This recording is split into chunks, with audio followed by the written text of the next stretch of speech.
तूं त नाही तुंहिंजूं यादूं आहिनि। तूं त नाही तुंहिंजूं यादूं आहिनि। हूअं बि जॾहिं वक़्तु गुज़री वेंदो आहे त पोयां रुगो यादुनि जा खंडर बाक़ी रहिजी वेंदा आहिनि।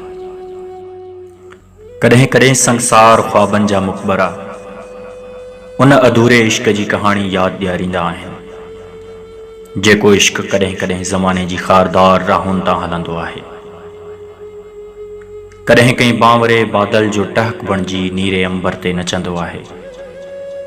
कॾहिं उजड़ियल बस्तियुनि जे रूह जो सुॾको बणिजी वीरान रस्तनि ते विछाइजी वेंदो आहे। बस अधूरे इश्क जी उणतुण विसरी बि नाहे विसरंदी। जीअं कनि वणनि जूं ॼमारूं सालनि न पर सदियुनि ते मुश्तमिल हूंदियूं आहिनि, साॻी तरह साॻी तरह लाज़वाल इश्क बि वक़्त जी क़ैद खां मथां हूंदो आहे। जीअं प्रीत जे पंधु कंदड़ पखियुनि ऐं मुसाफ़िर अखियुनि जा के बि ठिकाणा न हूंदा आहिनि, ईअं प्यार जी का बि तशरीह न आहे। बस अखियूं अटकंदियूं आहिनि त दिलियूं भटकंदियूं आहिनि। प्यार जी ॿोली अखियूं सम्झंदियूं आहिनि ऐं अंदर जा उणझल जज़्बा दर्द जी दिलबरीअ खां आशना थी कैफ़ियतुनि जा उहे वर्क फुलोरण लॻंदा आहिनि, जंहिंमें को कंहिंखां परे हूंदे बि वेझो हूंदो आहे।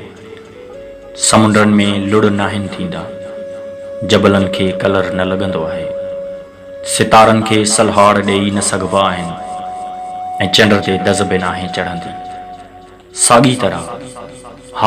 साॻी तरह लाज़वाल इश्क जे गुलशन खे विछोड़नि जूं ख़िज़ाऊं उजाड़े न सघंदियूं आहिनि।